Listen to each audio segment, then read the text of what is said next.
using a corporate structure to shield their income and to gain a tax advantage.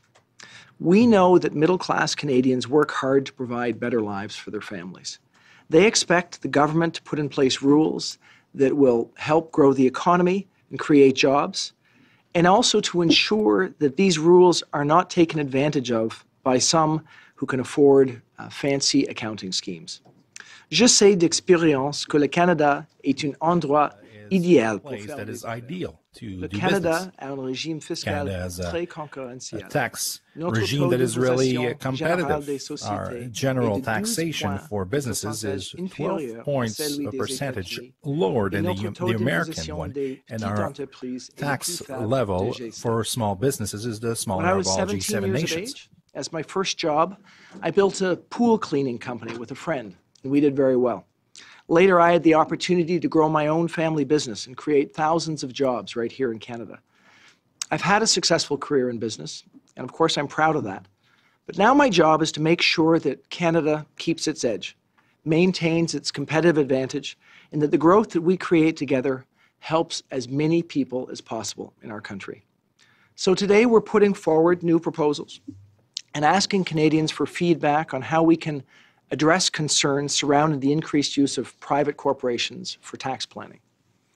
Aujourd'hui, nous présentons de nouveaux principes. Today we present et nous sommes à l'écoute new pour positions, savoir and comment we are adresser listening les to see how préoccupations to liées address the à l'utilisation de preoccupations and the sociétés use privées of à des fins private de societies planification and fiscale. for fiscal Our planning. consultation paper looks at tax planning used at private corporations in detail and sets out some potential policy responses. We want to hear from Canadians about how these policies would affect them, where we have it right, and where we can improve. In broad terms, there are three strategies. The first is income sprinkling, which is when a business owner spreads, often by paying dividends from private corporations, his or her income around to family members that are in a lower tax bracket. The second involves essentially using a private corporation as a tax-advantaged personal savings account. Right now, passive investment income, income that isn't actively being invested back into the company, can be left to accumulate while taking advantage of the lower corporate income tax rate. Such an advantage is unintended and unfair. And the third strategy involves converting a private corporation's regular income into capital gains, which can provide an unfair opportunity to reduce income taxes. These are big changes, and we know it'll be an adjustment for many Canadians. That's why we want to hear from Canadians on this. We want to be able to talk about it. We need to hear all voices in order to get this right.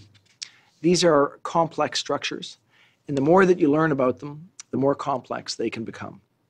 We'll be spending the rest of the summer hearing from Canadians on this issue, and we'll be taking action in the coming months.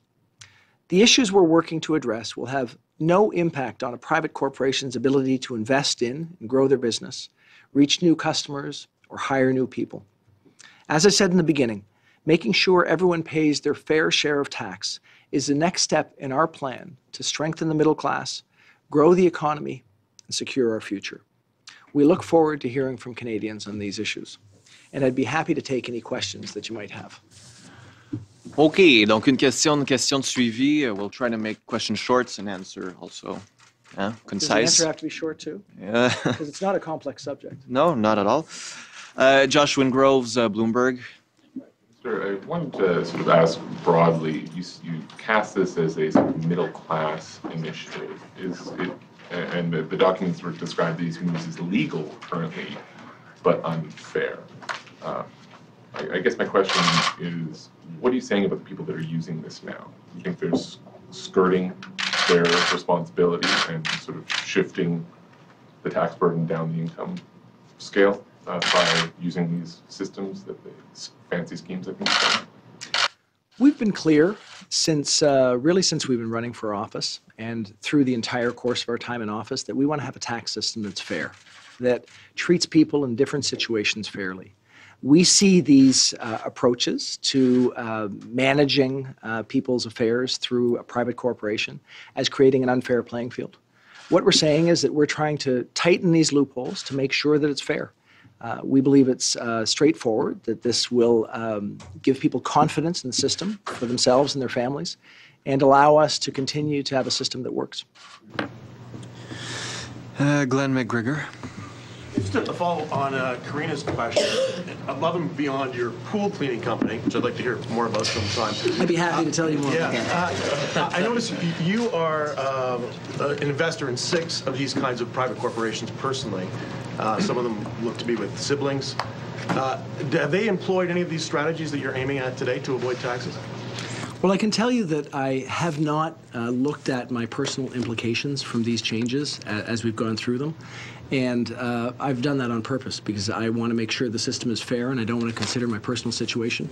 My expectation is that these changes over the long term will mean that I'll end up paying more tax. You must know from before you entered cabinet what the way those corporations operate. You know what I can tell you for sure, Glenn, is these are actually complex changes, and for any individual to go through and understand how those changes will impact them, they'll have to do some homework. I've not done that homework personally. J'ai Daniel Leblanc de Gouvernement. Mr. Morneau, Minister, the attributions rules were fairly severe at the briefing, but we can tell you we learned, we can't say by individuals, that 50,000 people, 50,000 families will be affected by the sprinkling changes. $250 million, that's about $5,000 per family, which is not that much. So do you think there are some people who are benefiting a lot from these changes, or that more and more people are benefiting from sprinkling, or that this will actually, affect, families who save on average $5,000 using these measures? I think it's too early for me to answer that question with any specifics. We've made our best effort to figure out how many families would be impacted by this. We have a sense of the potential tax advantage that people can get through these sprinkling measures, based on the number of family members they might have between 18 and 24 years of age. But until we go through and do more work, until we hear back from people through the consultation process, we will not have a full ability to answer that question. We'll have much better information in a few months. Go back to Glenn's point. So can we assume that you probably have some passive investment in your corporate structures that might be affected by this? What you can know for sure is that I was successful in business, and that as part of that success, I had a number of different corporate structures that I used. Those are publicly documented. I have not, as I said, done the homework to figure out how I'll be impacted, but I expect that the implications will be that I'll pay more taxes over time. Est-ce qu'on peut vous entendre en français là-dessus? La même question en français? In French? Vous voulez faire la question en français? You would like to ask the question in French? Donc, est-ce qu'on peut prendre pour acquis que vous avez Can we take des for granted entreprises that you have businesses that have passive investments, and that those businesses will be affected by the changes to come? Donc, vous voulez les deux questions, la question en So you général? want both questions, the general question, and Vous comme homme d'affaires. how will you be affected as a business person? Donc, comme j'ai dit, As I said, j'ai eu un niveau de succès dans mon I travail. had a level of success throughout my career En politique. before J'ai, starting politics. I had several private corporations. I haven't looked into the situation to understand my own situation exactly, but it's likely that I will be paying more taxes in the future because of these changes. I have 2 more. J'ai Mark Burry, freelance. CBA's publication. I was wondering if you... Sorry, I didn't hear the first bit of what you just said. I said I'm writing this for the National Canadian Bar Association. You talked about passive investments in these corporations. Are they going to look at other things that these corporations hold when people put their ski chalet in the corporation, the boat in the corporation, and all these other little sort of family perks that dodge taxes because they're not bought with? The goal, what we're trying to do is make sure that our system is fair. And so to the extent that people are using private corporations for, as an investment an approach, essentially a tax-advantaged savings vehicle, we are going to change the advantage in them doing so. So I can't comment on those specific approaches because I'm not familiar with what exactly those people may or may not be doing, but they won't have a tax-advantaged ability to make investments in their private corporation. They'll instead be paying regular tax rates at an individual level and be able to make investments with the proceeds after those taxes have been paid. The investments that they choose to make, of course, are their own decision. But someone's got to parse out at some point what belongs in a corporation, what's a passive investment, what's a real capital investment. So does that mean there will be more CRA audits of these corporations? It seems to me that the examples you gave, it would be rather hard for somebody who was a lawyer to justify having a boat as a. Perhaps that's the case. I'd be anxious to hear how common that really is.